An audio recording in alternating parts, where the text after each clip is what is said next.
We are going to give my boy Ty here a nice like high-low taper kinda. We're gonna go ahead and give him a nice taper all the way through here, no C-cup.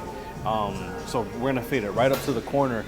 But the biggest thing for me is I like for this taper to flow all the way. So it almost is gonna look like we have a low fade just because, you know, the taper is gonna curve up to match his natural head shape.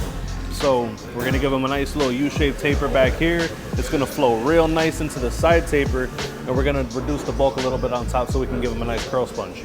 So this is a new style of content that we're gonna be doing today, working with both angles. So if you like it, subscribe, like, leave a comment down below, let us know. You know, I would say that you probably wanna pick it out twice at the most, because the truth is you can pick it out, cut it, pick it out, cut it, pick it out, cut it 7, 10, 15 times, and you're always gonna find something. But essentially, especially with the curl up top, if you have some longer length curved shears like this is definitely a good tool to pull out when you're debulking the hair up on top. It's gonna keep a nice natural shape to it. So we're just gonna do this all the way around until we get it down to a manageable length.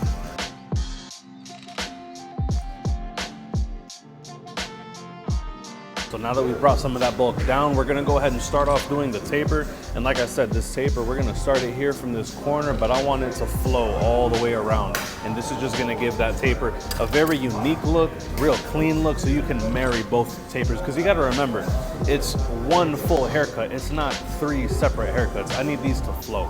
So we can start off here with this clipper all the way closed. I feel like if I start with the clipper all the way closed, it's gonna give me a much softer finish that it's just easier for me to blend out at the very end of this haircut. Now, like I said, I'm gonna follow that line. And we're just gonna continue here with the same theme. I just want this to flow. And same thing, I'm gonna continue this line, pick it up over here. If this was half an inch higher, it'd basically be a low fade. So now we can go in here with this half guard. I want this half guard all the way closed. Then I'm gonna give myself some space here to blend. Now look, same idea right here. I'm gonna try to continue this flow going all the way over here. Now I feel like a lot of people are gonna do the tapers lower in the back. They're gonna want like that rainbow shaped taper, so that way they can have the edges pop. They want the edges to be a little bit darker. But the truth is that's completely unnecessary. If you have a proper set of trimmers and you blend the hair correctly, the edge is gonna pop regardless. And I'm gonna show you guys how to really get that pop effect when it comes to the hairline preparation. So here we are, we're gonna go ahead and work on blending out this little section here. Remember, we set that line going in with the half guard all the way closed, which pretty much means the whole range of the clipper with no guard is gonna be able to blend this out. I personally find it easier if I just start with my clipper all the way open and I'm almost going all the way up to the line, but not exactly all the way up. And every single time that I close my lever one more notch, slowly but surely, I'm moving my way lower and lower and lower. And I'm gonna do this all the way through all of the tapers. And like I said, my goal is to make all of these flow together. So it helps me also is to continue the same steps on each one of these tapers together. Now it's time to start debulking and working our way into the fro. So the thing is that this 1.5 guard, when it's open, I really feel like this is the guard that best controls the shape of the gradients. And what I mean when I say that is the 1.5 guard open is still dark enough to blend into darker lengths like the 3 and the 4. And then when it's closed, that's when it starts to really lighten up and the skin starts to peek through. And you can see that. So I'm gonna use this 1.5 guard first open and then closed, so that way I can start to create the slope that goes into the fro. And this does include me kind of tilting the clipper a little bit behind the ear, so that way I can really make, like I said, I am encouraging the flow of all of these tapers to work together. You know, it may seem a little difficult at first, but honestly, like, it's totally worth it if you can try to lock in on this system here. 1.5 open, 1.5 closed, and then we're gonna continue working our way down.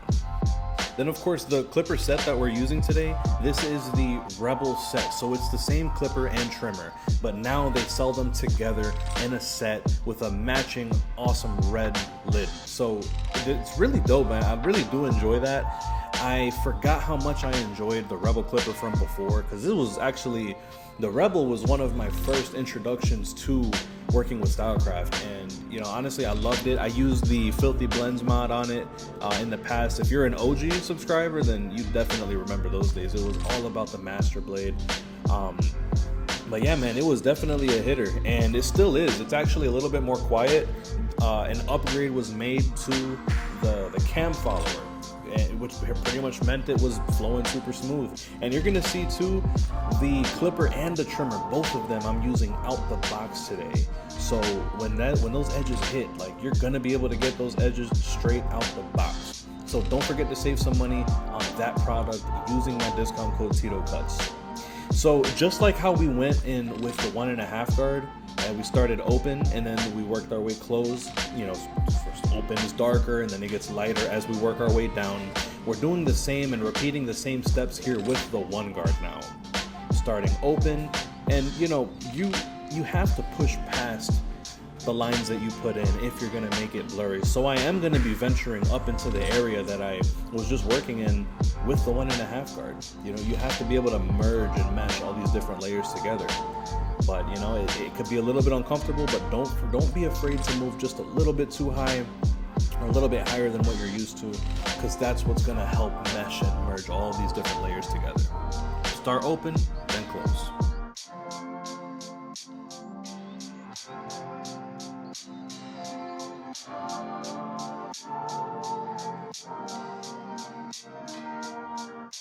This thing is coming together real nice, man. I am loving it. Now you can see it's almost blended, and the reason why it already looks like the job is almost done, remember we set in that line with the half guard closed. So at this point, what do we have to do? We already faded our way all the way down to the 1 guard. We set that first line in with the half guard. This should be cake at this point. We just set ourselves up for the kill shot. So now we're gonna go in and we're gonna finalize the little details that we need to here with this half guard. Start open, then work your way down closed. Don't forget to use the raking method too, that you guys have seen in a few of my videos already too. That raking method right here that I'm doing is definitely something that just makes it so much easier to blend those tighter areas, man. I love the shape, how it's coming through. And let's go ahead and watch this technique wrap around all the way around the head.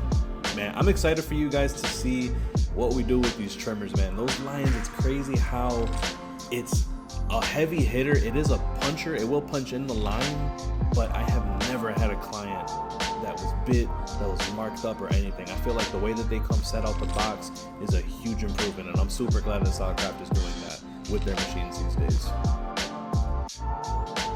So now that the blend itself is done, right, the gradients for the taper, now we're just gonna hit up the shape a little bit. So if I take this clipper all the way closed, since it does have such a precise zero gap right now, I can just bring this right up to that length of the 1.5 guard, and I can float it up into the shape of this fro. And I'm gonna take that all the way around, over the ears.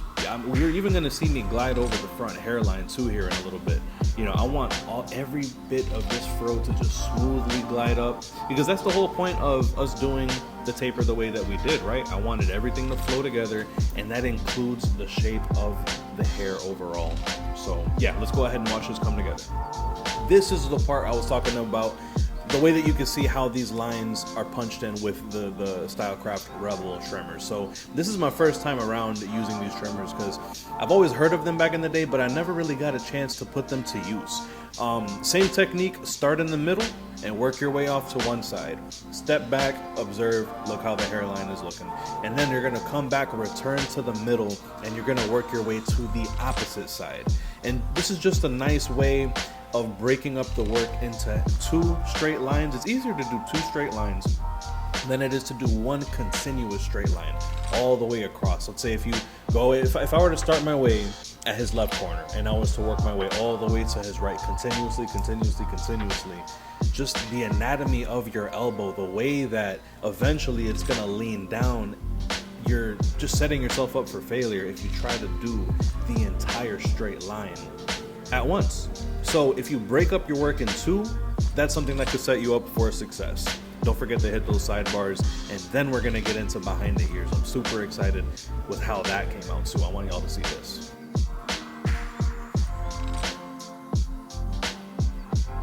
And now that we're behind the ear, now remember how I was telling you earlier, you don't have to do a rainbow taper. You don't have to actually leave the hair longer on the edges to get a crispy line. And this is the proof right here.